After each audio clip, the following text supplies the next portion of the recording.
Hello, this is the Young Achievers Network. I am Afful Benson. I want to thank you in advance for liking this video, commenting on it below, subscribing to the channel, clicking on the notification bell if you have not done so, and sharing this video with your friends. Thank you for helping me grow this channel. Today we are looking at the soul of an army, part 1.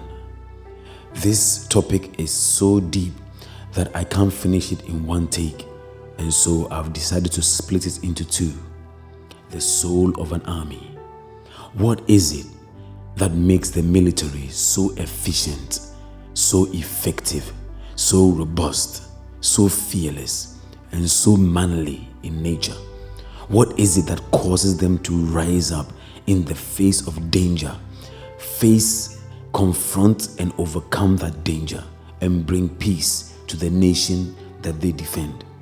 What is it that causes the military to face death and then come out of death and return home to their families? What is it that causes them to be willing to sacrifice their life for their country, for their comrades? We all know that compared to civilians, the military are far more organized, disciplined, committed, consistent, and driven. Those who have employed ex-military men have often testified of their productivity and how it surpasses that of the average civilian. When you go to military compounds and you look at the cleanliness of the compound compared to the cleanliness of the society in general, you realize that there's something unique about these people. Businessmen and women, entertainers, sports personalities, entrepreneurs, etc., who are global icons, have this element of military competence embedded in their genes. And the key is, it is in their training. It is in their grooming. The truth is that you too can build yourself, your family, your business, your church, your school, your sports team, your choir, any group that you are part of, or your life into an army that is as competent, as fearless, and as conquering as the military. It's all about the training. Oftentimes, parents tell their children, you can be all that you want. That is a big lie. Your children cannot be all that they want. They can only be what they have been groomed to be. If your child has been groomed not to be an astronaut, you cannot tell them you can be an astronaut. They have to be groomed to be that. So this means that the military have a level of discipline. They have a level of submission. They have a level of mental toughness, consistency, and commitment. That is why they are able to achieve the success that they achieve. And if you can groom yourself, your child, or any team you are on or you are leading to have that level of discipline, submission, mental toughness, consistency, and commitment, they can perform on the same level as the military. They can possess military might, and victory will be theirs. So the question is, how do we mold ourselves or our teams into the combative force of an army? A lot of times we see sports teams perform on a level we have not seen before, and we forget that it is because of the training that they have gone through. It is because they have been molded, they have been shaped, they have been conditioned into that nature, and so they perform from their subconscious mind as well as their conscious mind. So how do we mold ourselves to become an army of one? Or if it's your family, an army of 2, an army of 3. If it's a choir, an army of 10 or 15. If it's a church, an army of 30, 100, 200, 500, or 6,000. How do we shape and mold ourselves into an army if it's a business of 10 or 15 or 20 employees or 500 employees? The first step is to develop mental toughness. David Goggins is one of the most, if not the toughest man on the planet. He has graduated from the Air Force. He has graduated from the Army. He has graduated from the Navy and the US Navy SEALs. No one person on the planet has accomplished this feat. He has run 100 miles on many occasions. He has participated in the Ironman triathlon, where you swim for 2 miles, ride a bicycle for 100 miles, and then run for about 26 miles. And he says that most people quit at the 40% mark. Now I'm going to do a special series on the 40% mark. But he has mental toughness. He says the first part that quits is your mind. The body always has more to give. It is the mind that quits first. So to develop mental toughness, you must move beyond your mind. Your mind will tell you enough is enough. Your mind will tell you you are tired. Your mind will tell you you have to give up. You have to stop. You have to rest. But the body has more to give. Your mind will always find ways to trick you into giving up when things get tough, when things are painful, when things seem impossible. Your mind knows which buttons to push to convince you to quit. You must move beyond your mind, because it is only in moving beyond your mind that you will realize what is actually possible. You need to also, in developing mental toughness, embrace the pain and the suffering. Pain and suffering are parts of the learning process. They are parts of the success process. Allow yourself or your children to endure discomfort. Embrace discomfort, pain, and suffering as part of the process. It will toughen you up. It will toughen up your children. It will toughen up your workers.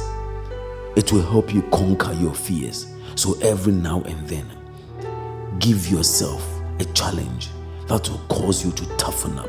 Give yourself a challenge that will put you through some level of discomfort and suffering, so that it will toughen you up. If you have employees, give them challenges that will toughen them up.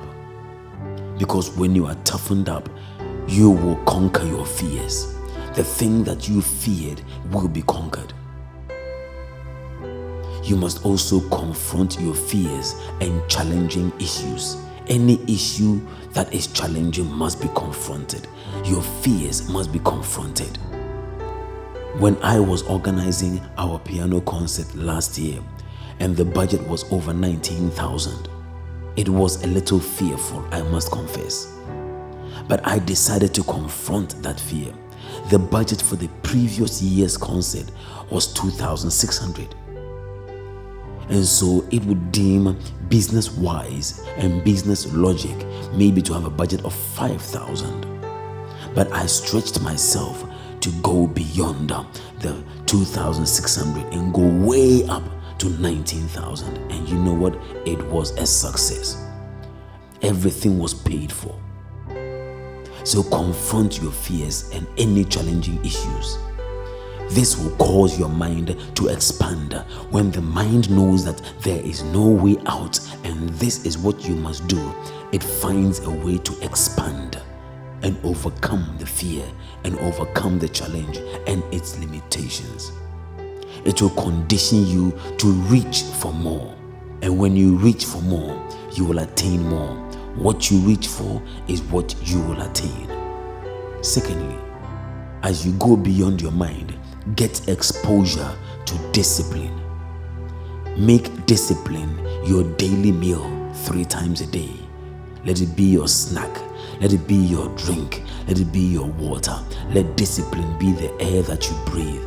It is difficult, but if you start little by little, you will become more and more disciplined. Make yourself and those on your team do what they must do without compromise. set a standard and force yourself to meet that standard. Make sure that you do what is required and don't compromise. This will strengthen your will, and it will strengthen the will of your family members and the will of your children and your team. If you set standards for them that you will not compromise, it will also expose their commitment. You see, if you don't set high standards for people, you will not know those who are committed and those who are not committed. It is only those who are committed that no matter how high you set the standards, they will still meet it. Most people, when you set high standards, will quit because they are not committed. They will complain because they are not committed. But the committed ones will meet the standards. So setting high standards will expose the commitment level of your team. It will also expose your own commitment level. Insist on meeting the standards. Don't accept excuses from yourself or from anyone.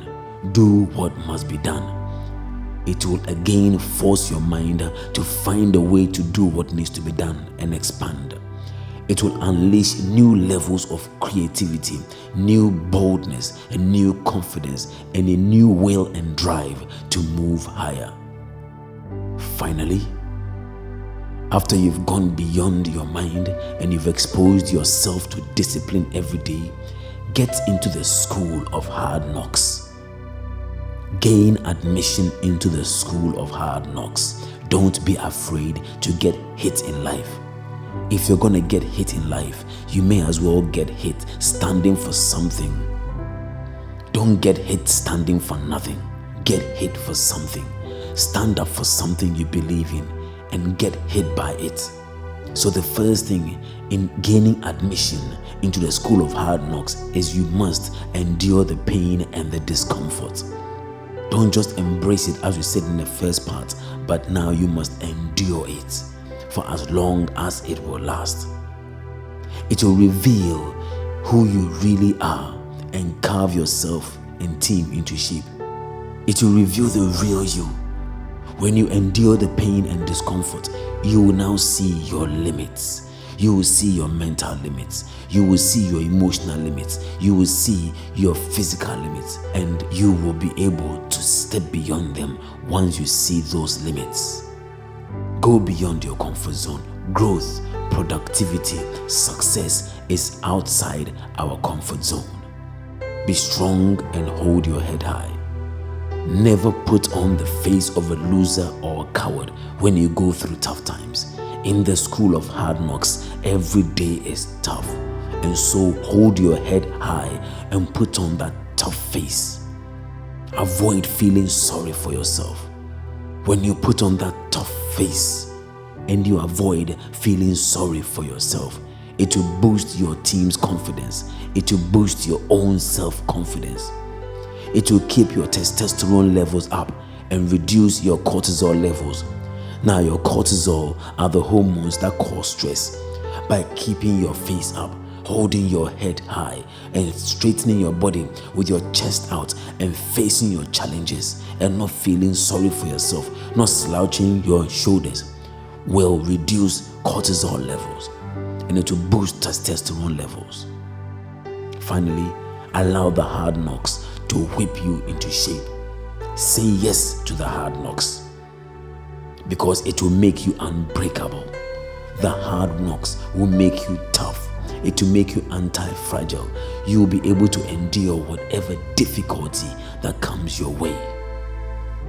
Remember, you can possess the soul of an army, but it requires a lot of work, a lot of discipline, a lot of suffering.